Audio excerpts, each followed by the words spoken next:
E aí pessoal, tudo certo com vocês? Na aula de hoje resolveremos os exercícios da semana 4 do PET Complementar Volume 1. Então vamos lá? No primeiro exercício fala o seguinte: quando 96 gramas de ozônio transformam-se completamente, a massa de oxigênio comum produzida é igual a... Então turma, qual que é a reação de decomposição do ozônio? Ou seja, a reação onde o ozônio ele se transforma em oxigênio. Esse oxigênio comum aqui, pessoal, é o gás oxigênio, o O2. Então, turma, essa reação ela pode ser representada através da seguinte reação química, certo? Então, o exercício ele disse para a gente que tem-se 96 gramas de ozônio, certo? E ele quer saber quanto de oxigênio que vai ser formado. Como que eu vou saber isso? Bastante simples, pessoal. A gente precisa estar lembrando da lei de Lavoisier, que é a lei da conservação da massa. A mesma massa que nós temos nos reagentes, ela precisa existir nos produtos, certo? Então, se tem 96 gramas aqui nos reagentes, precisa-se ter também 96 gramas nos produtos, beleza? Então, a alternativa correta da questão 1 só pode ser a letra E. Questão 2.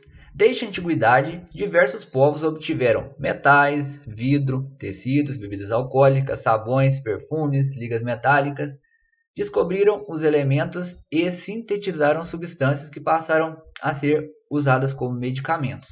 No século XVIII, a química, a exemplo da física, torna-se a ciência exata. Lavoisier iniciou na química o método científico, estudando os porquês e as causas dos fenômenos.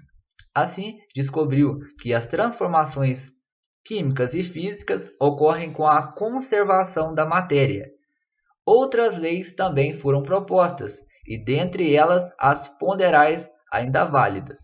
Com base nas leis ponderais, pode-se afirmar que... Então, turma, o exercício vai apresentar para a gente 4 proposições e ele quer saber quais delas são verdadeiras. Vamos analisar? Na primeira afirmação fala o seguinte: a lei da conservação da massa de Lavoisier, ela vai falar que 1 grama de ferro, ao ser oxidado pelo oxigênio, produz 1 grama de óxido férrico.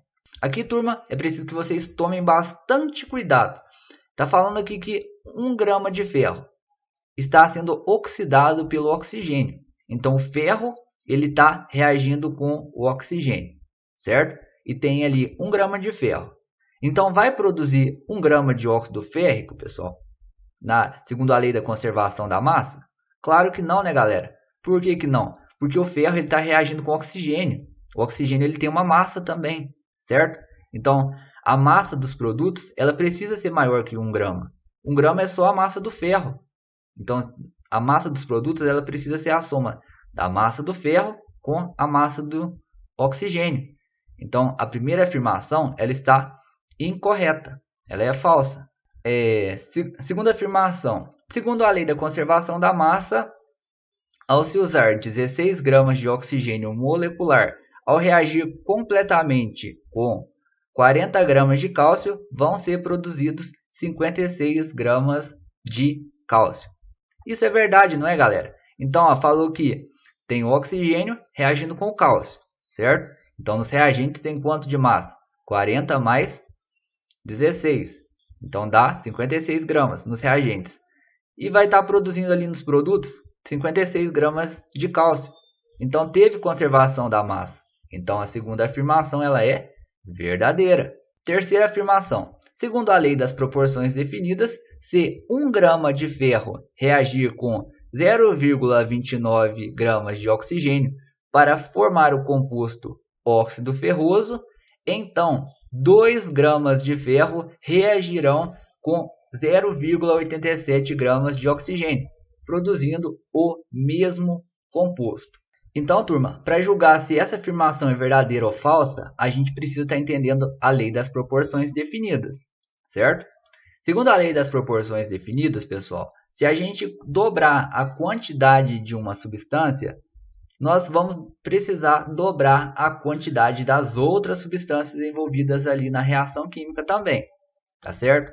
Então, ó, inicialmente falou que tinha 1 grama de ferro para 0,29 gramas de oxigênio. Depois falou que era 2 gramas de ferro. Então, observem que a quantidade de ferro ela dobrou, concorda comigo? Então, turma, para reagir com 2 gramas de ferro, nós vamos precisar de 0,29 vezes 2, certo? Ou seja, 0,58 gramas de oxigênio. E aqui no exercício falou que vai estar reagindo 0,87. Então, 0,87 é diferente de 0,58. Então, essa terceira afirmação ela é falsa. Porque aqui dobrou a quantidade de ferro, então precisa dobrar também a quantidade de oxigênio. Belezinha? Quarta afirmação. Segundo a lei das proporções múltiplas, 2 mols de ferro reagem com 2 mols de oxigênio para formar óxido ferroso. Logo, 2 mols de ferro reagirão com 3 mols de oxigênio para formar óxido férrico. A quarta afirmação ela é verdadeira, né, galera? Mas por que é verdadeira? Porque segundo a lei das proporções múltiplas, turma, se a gente fixar a massa de um elemento e variar a massa de outro elemento, nós vamos conseguir obter diferentes substâncias, desde que a massa que esteja variando, ela esteja variando através de números pequenos e inteiros, tá certo?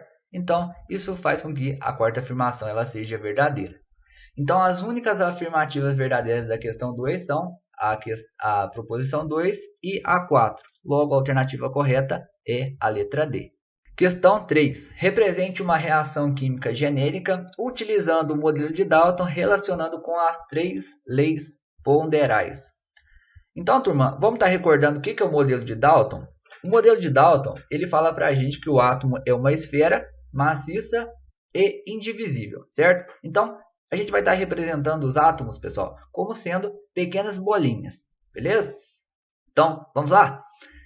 Primeira lei que a gente vai falar é a lei de Lavoisier, que é também chamada de lei da conservação da massa, beleza?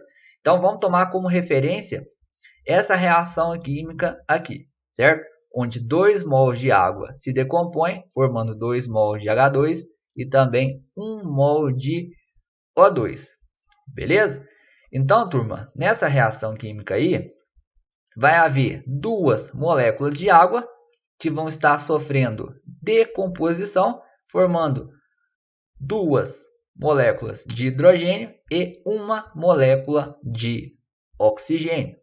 Segundo a lei de Lavoisier, a mesma quantidade de massa que existe nos reagentes, ela existe também nos produtos. Então, por exemplo, se a gente tiver 100 gramas aqui nos reagentes, a gente vai precisar ter também 100 gramas aqui nos produtos. E observem também que para isso estar acontecendo, é preciso que tenha os mesmos átomos nos reagentes e nos produtos.